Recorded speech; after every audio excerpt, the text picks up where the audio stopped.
Olá, boa noite. Começando mais um programa Papo Sério, hoje recebendo o secretário estadual adjunto da Saúde, Paulo Linhares. Paulo, muito obrigado pela sua presença aqui no Papo Sério. Boa noite, é uma grande satisfação vir aqui falar com você e prestar contas do nosso trabalho. Vamos começar falando sobre esse movimento grevista que aconteceu essa semana aí e que a Justiça declarou como ilegal, né? Como é que o Estado acompanhou todo esse movimento? Bom, na verdade, a gente vem reunindo com o sindicato desde março desse ano, né? Já houve 12 reuniões, todas com atas. E numa reunião, na verdade, num processo que vai deflagrar uma greve, há sempre uma conversa prévia, né? Então, sempre foram recebidos lá. A Secretaria de Saúde talvez seja a única secretaria que tem uma mesa de negociação permanente, mesa de negociação do SUS, que se reúne com todas as categorias, pelo menos uma vez por mês. Então, depois que foi decidido pelo sindicato que eles entrariam realmente de greve, a solução que a Procuradoria do Estado nos orientou foi que a gente entrasse com uma ação. O que o desembargador argumentou? Que o direito à vida é maior do que o direito à greve. De todas as reivindicações, apenas 2 ou 3 nós não conseguimos atender, né? Uma foi o auxílio alimentação, que realmente a gente não tem como atender. A gente também não tem como atender os 4,5 de reajuste anual. Agora, as progressões foram feitas, né? Há 12 anos não se faziam progressões, foram feitas.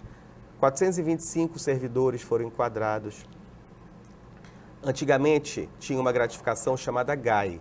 Essa gratificação, ela só era percebida pelos enfermeiros, pelos servidores que estavam ou no centro cirúrgico, ou no trauma, ou na UTI. Nós estendemos ela para os enfermeiros e técnicos que estão nos blocos. Então, isso aumentou de 200 para 600 pessoas, né, que ganharam 12% a mais no seu salário. Então, nós temos ainda um índice de desabastecimento de quase 30%. A gente diminuiu de 185 itens faltosos para 37 itens faltosos. Só que nós sabemos que o processo de compra pública é um processo lento e um processo burocrático. Muitas vezes dá deserto. A gente obedece um sistema nacional de banco de preço. Nós não fazemos cotação local. A gente faz uma cotação nacional de um banco de preço. A gente paga R$12 mil por mês para esse banco de preço, para a gente ter segurança jurídica de estar comprando o medicamento no preço correto, para que lá na frente a gente não tenha problema até judicial. Vou te dar um dado aqui. O estado do Paraná é um exemplo de saúde pública, ele tem 17% de desabastecimento. Nós temos 30%. Né? Então, nem o estado do Paraná ele conseguiu suprir, né? 100% de abastecimento. Então, agora... é um estado rico, né? É um estado rico, é um estado que tem produção. Que tem um agronegócio muito forte, que as prefeituras fazem as suas funções de atenção básica, deixando para o Estado apenas a média e alta complexidade. Então, aqui a gente tem ainda, além das nossas atribuições, né, de média e alta, a gente faz muito da atenção básica, né? Porque muitas vezes as prefeituras não conseguem suprir essa demanda. Mas a gente aguarda que a gente quer voltar a conversar com o sindicato, né? Aguarda que eles voltem ao trabalho. O mérito ainda não foi decidido, né? É uma decisão em liminar, mas a gente acredita que as pessoas vão voltar ao trabalho. A gente torce para que isso aconteça também. Vamos falar agora sobre a Caravana do Povo, que teve início na Caravana da Saúde. Eu queria ainda ressaltar, Irismar, que dizer para a sociedade mesmo, em relação à greve, né?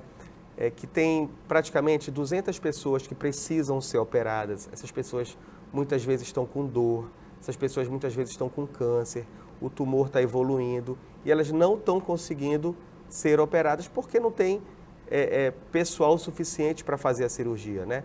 Para estar na UTI, para estar no centro cirúrgico, para estar no trauma. Então, o direito à vida é realmente maior do que o direito à greve. A gente não pode negligenciar esse tipo de atendimento, deixar de prescrever medicação, né? De fazer os curativos necessários. Então, esses cuidados da enfermagem são muito importantes para a vida do paciente. Então, por isso que a gente pede realmente que eles voltem ao trabalho e a gente volte à pauta de negociação. Ok, então vamos falar sobre a caravana. A caravana do povo começou com a caravana da saúde, né? Isso, ano passado. E aí foi se ampliando e hoje já são as secretarias quase que todas oferecendo serviços e tudo mais. Mas a saúde também ampliou o número de serviços ou continua a mesma? Como é que está essa participação na caravana do povo hoje? Bom, qual foi o conceito inicial do programa ano passado denominado Saúde do Povo? A governadora nos chamou lá e ela determinou que a gente conseguisse resolver o problema do interior no próprio interior.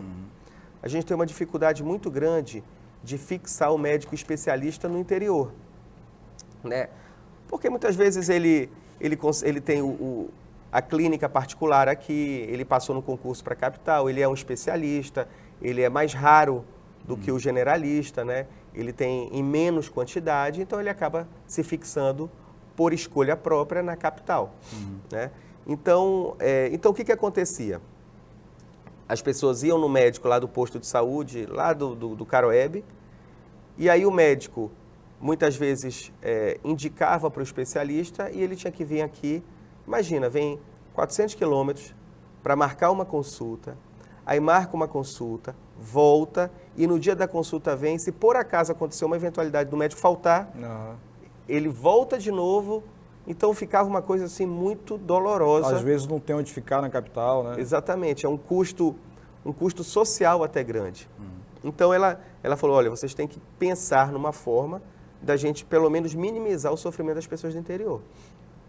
E foi aí que começou o Saúde do Povo, né? A gente elencou as especialidades de maior demanda, né?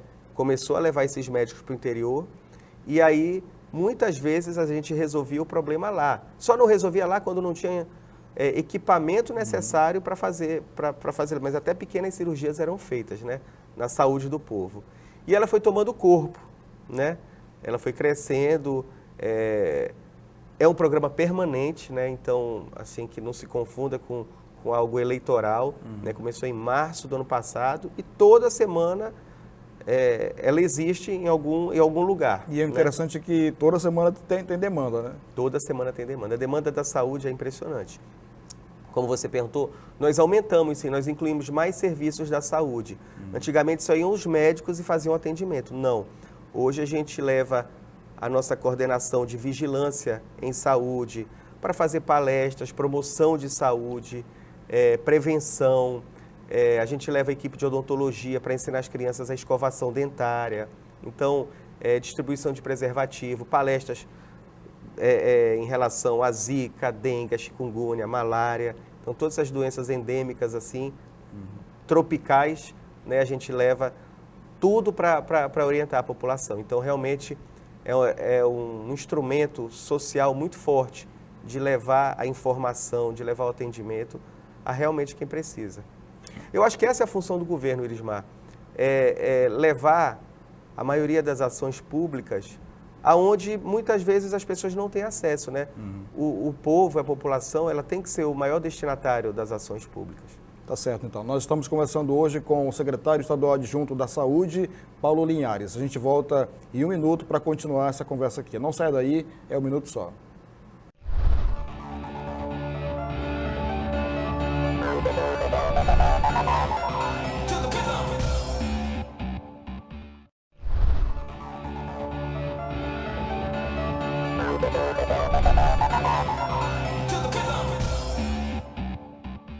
Nós voltamos com o programa Papo Sério, hoje conversando com o secretário estadual adjunto da Saúde, Paulo Linhares. Secretário, qual foi a região em que a Caravana Saúde do Povo sentiu, hoje Caravana do Povo, sentiu uma maior necessidade dos serviços a serem ofertados? Bom, Caracaraí foi uma região que a gente sentiu uma grande necessidade, porque o hospital lá está em reforma. Então está praticamente sem hospital lá, né? Ele está em reforma, a reforma deve acabar daqui a 1 ou 2 meses. Então a gente viu que a demanda foi muito grande. Quando a gente leva também para alguma escola de um bairro mais afastado aqui, de Boa Vista, semana passada foi no Santa Luzia ou no Pintolândia, deu muita gente, uma demanda muito grande. Não, foi no Silvio Leite. A gente tem observado que tem passado de 5 mil atendimentos, 5 mil atendimentos num dia. Atendimento, né? Ela já passou de 100 mil atendimentos, né? Entre todas as... Isso só esse ano. No passado foram 25 mil atendimentos, porque no passado só estava a saúde, né? Então imagina que mais de 125 mil pessoas, em 1 ano e meio, já foram atendidas por algum serviço da Caravana do Povo. É um número realmente muito expressivo. O Estado mantém hospitais em todos os municípios ou apenas em municípios polos? Em alguns locais há uma gestão compartilhada, como é no Iramutã, como é no Amajari, como é em Normandia. A Normandia já está com a gente. Iramutã e no Amajari e Iracema. Nos outros todos são os hospitais estaduais. Baliza também ela é uma gestão compartilhada. O que acontece quando a gestão é compartilhada? A prefeitura põe a gestão administrativa do hospital e nós levamos os profissionais, né? Em relação a medicamento, nós também que ajudamos as prefeituras. A nossa ideia, num futuro próximo, é fortalecer realmente o interior, né? Tanto que tem algumas unidades que já estão em reforma, né? Caracaraí é uma, Caroebe já foi licitado, Alto Alegre vai licitar, para que a gente possa fazer com que o atendimento no hospital realmente melhore. A gente está licitando ambulâncias para todas as unidades do interior, para que a remoção fique mais segura.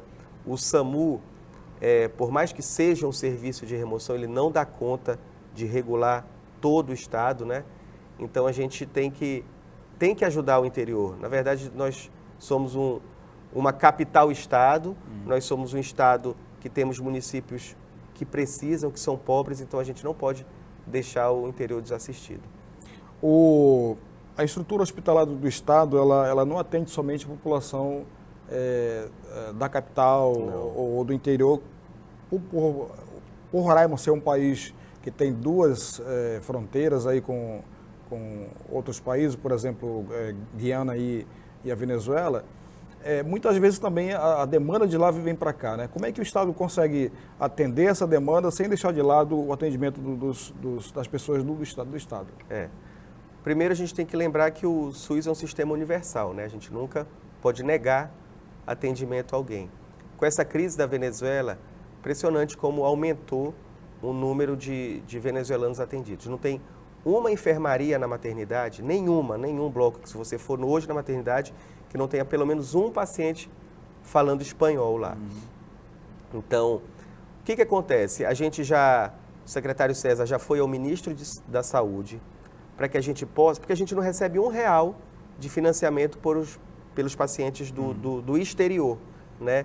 Então, o ministro já abriu um item lá na central de financiamento para que a gente possa primeiro registrar exatamente e depois, quando a crise nacional melhorar, ele possa vir a passar o recurso para o atendimento. Eu acredito que os estados que são fronteiriços, né, eles têm que ter algo a mais de financiamento, porque eles passam por isso. Certamente alguns estados da região sul do país também têm esse problema, o Amazonas deve ter esse problema. Os estados brasileiros que fazem fronteira, eles passam por isso. Então, o governo federal deveria ter um olhar mais diferenciado para esses estados. Então, a nossa demanda, não se investe em leito de hospital aqui há pelo menos 20 anos, né? Então, a governadora Sueli, que ela retomou as obras do Hospital das Clínicas. Então, serão mais 118 leitos lá. Só está faltando licitar o arruamento e os equipamentos, né? A licitação do arruamento é pela Secretaria de Infraestrutura, que vai ser esse mês essa licitação. E os equipamentos também serão esse mês, né? Fruto de emenda parlamentar. Então, se Deus quiser, ainda esse ano a gente já inaugura o Hospital das Clínicas e a gente vai, de uma vez por todas, tirar aquelas macas do corredor. O problema das macas no corredor é a falta de leito, né? Não tem leito suficiente para o número de pacientes. Mas é óbvio, a população praticamente dobrou de tamanho, né? Tem muita gente lá que procura a unidade hospitalar que deveria procurar as unidades de saúde da prefeitura, e eu digo não só da prefeitura de Boa Vista, né? Mas de todas as prefeituras, para que a gente pudesse resolver o problema de atenção básica na atenção básica. De cada 10 pessoas que entram no pronto atendimento, 8 poderiam ser resolvidos nos postos de saúde, né? Apenas 2 realmente são casos de média e alta complexidade. Que o HGR absorve todo esse pessoal aí, né? Então, a nossa rede hospitalar, ao final do governo Sueli, ela, além do Hospital das Clínicas, ela vai ter o anexo do HGR, que agora a gente vê que a obra realmente foi retomada. Existe, né? Previsão para a entrega dessa obra? O anexo do HGR no ano que vem e o Hospital das Clínicas, se Deus quiser, em dezembro desse ano. O anexo do HGR, a gente diz que é um anexo, mas na prática é um novo hospital. Só vou te dar um número aqui. Nós temos hoje aqui no nosso velho HGR 6 salas cirúrgicas. Só no novo vão ter mais 10. Nossa. Né? Nós temos hoje mais do que dobrou. Aumentou em 40%, né? Nós temos 20 leitos de UTI aqui no HGR. Nós vamos ter mais 40 no novo prédio. Então, somando, serão 60 leitos de UTI. Nós teremos mais 120 leitos de internação. Nós temos 304 hoje aqui. Então, realmente vai ser assim, um grande ganho para a saúde do nosso estado a entrega dessas 2 obras. Fora as obras, como você já tinha falado anteriormente, de reforma dos hospitais dos outros municípios. Né? Isso. A gente também vai entregar ainda esse ano o Centro de Referência de Saúde da Mulher. Então, com isso, a gente vai liberar leitos, porque o centro de referência hoje, ele é anexo à maternidade. Então, ele ocupa leitos da maternidade, né? Então, a gente reformou um prédio abandonado do governo, ali na Capitão Júlio Bezerra. Se você passar lá, você vai ver que está uma obra bonita, com padrão de clínica particular mesmo, né? E o centro de referência que vai tratar só das doenças ligadas à mulher, né? Vai ter lá a mamografia, vai ter todos os exames preventivos ginecológicos, então vai ter obstetra lá. Todas as doenças do trato feminino serão tratadas no Centro de Referência de Saúde da Mulher. Ok, nós estamos conversando hoje com o secretário estadual adjunto da Saúde, Paulo Linhares. A gente vai por um rápido intervalo e volta em 1 minuto. Não saia daí.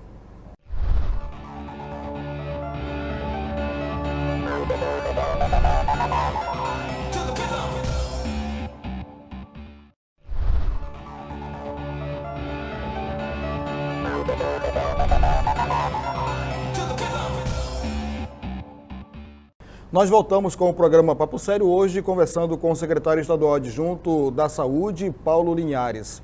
Secretário, as pessoas costumam confundir o atendimento, o senhor já falou um pouco sobre isso no bloco anterior, mas eu queria que o senhor reforçasse nesse bloco agora. Costuma confundir o atendimento que é ofertado pelos municípios, de uma forma geral, com o atendimento que é obrigação do Estado. Então, isso é o que tem prejudicado, digamos assim, um pouco mais o trabalho do Estado na saúde. Por isso que as pessoas costumam reclamar que está superlotado, que tem leito nos corredores e tudo mais. Essa é a situação? Bom, para que a população entenda, a saúde funciona como uma rede, né? Então, tudo tem que funcionar bem. Governos municipais, governo estadual e governo federal. O governo municipal cuida da atenção básica, a preventiva, né, os primeiros cuidados, o governo estadual cuida da média e alta complexidade e o governo federal cuida do financiamento e da altíssima complexidade, o transplante de coração, transplante de órgãos, né? Então, se tudo funcionar bem, a gente realmente vai ter, e o financiamento melhorar, que a gente tem realmente um subfinanciamento na saúde, é para ter uma rede funcionando bem. O que, em regra, acontece? A maior reclamação que nós temos do usuário do sistema de saúde é a superlotação. Né? A gente tem, depois vem desabastecimento, depois vem outras reclamações, né? Mas a maior, disparado, é a superlotação. Como é que a gente resolve? Primeiro, ofertando mais leitos. Mas muitas vezes esses leitos estão ocupados por pessoas que poderiam ter resolvido o seu problema na prefeitura. Por exemplo, seja, nos postos de saúde, né? Quando a atual prefeita entrou no mandato, tinham 32 unidades, continuam 32, né? Muitas fecharam para reforma e ficaram muito tempo sendo reformados. O número de equipe de saúde da família é aquela equipe que vai na sua casa, que leva o médico na sua casa, leva o enfermeiro na sua casa, cuida da sua diabetes, da sua hipertensão, vê a alimentação que você está comendo. Porque essas doenças, quando evoluem, faz com que você tenha um problema mais sério e venha para o HGR. Mas se ela for cuidada no início, semanalmente, que são doenças crônicas, né? Você nunca vai precisar de uma internação. Mas o que acontece? A cobertura de equipe de saúde da família em Boa Vista é menos de 53%. Então, 47% da população está desassistida. Não tem a visita domiciliar do médico, do enfermeiro, do agente de saúde. Então, o que acontece? Esses 47% da população, naturalmente, procura um posto de saúde, às vezes está fechado, está em reforma, ele naturalmente vai para o HGR. E ele tem que ser atendido e bem atendido. Muitas vezes, essa pessoa, quando entra lá, ele ganha uma pulseira de classificação de risco. Essa pulseira, ela tem cores. Quanto mais escuro, né, mais urgente é seu caso. Então, se você for classificado por verde e azul, por mais que você chegue na frente de alguém com classificação vermelha, esse alguém tem que passar na sua frente, que o caso dele é muito mais grave. Ele pode estar infartando, ele pode estar com edema agudo de pulmão, ele pode estar com alguma coisa muito mais séria que põe em risco a vida dele. E você que está com a pulseira verde, às vezes chegou lá e só está entrando laranja e vermelho, você vai esperar. Porque a sua doença é menos grave. Às vezes você está apenas com uma dor de cabeça, às vezes com uma indisposição. Então, muitas vezes a gente peca por não informar isso, né? Então, essa classificação de risco ainda nem existia no governo Sueli, né? Foi implementada pela atual gestão. Quando o Hospital das Clínicas foi inaugurado, claro que vai desafogar bastante o HGR. Isso. Como é que vai funcionar? Já existe um planejamento nesse sentido? Os mesmos serviços ofertados aqui pelo HGR, pelo pronto atendimento, vão ser ofertados também lá na zona oeste da capital ou existe uma... Não, é um conceito diferente o Hospital das Clínicas. Ele vai ser um hospital que nós chamamos de hospital porta fechada. Ele não vai ter um atendimento de emergência, de urgência e emergência. O que vai acontecer? A pessoa que vai continuar entrando ou pelo HGR ou pela Policlínica Cosme Silva, que atende emergência, que é ali pertinho. Mas quando ele internar e ele já estiver estabilizado, ele vai para o Hospital das Clínicas. Vamos dizer, ele está com uma pneumonia, né? Ele entrou grave, estabilizou, vai para o Hospital das Clínicas e tem mais 7 dias de antibiótico via endovenosa. Aí ele vai cuidar da pneumonia lá, no ambiente mais confortável, no ambiente mais novo, né? Então, vai ser um hospital que a gente chama de leito de retaguarda. Então, vai ser um hospital clínico, né? Mas, obviamente, ele vai desafogar, porque tem pacientes crônicos aí que às vezes têm longo tempo de internação. Então, agora a gente vai poder desafogar, mas ele não vai ter emergência nem urgência. Como é que está o funcionamento do Hospital Regional Sul do Estado, que é lá em Rorenópolis? É impressionante o volume de atendimento lá. Hoje nós temos 11 especialidades. Quando nós assumimos a gestão, o hospital era um grande posto de saúde. Ele fazia um atendimento ambulatorial, não tinha emergência, o centro cirúrgico estava fechado. por infiltração, central de esterilização também não estava funcionando, raio-x não estava funcionando.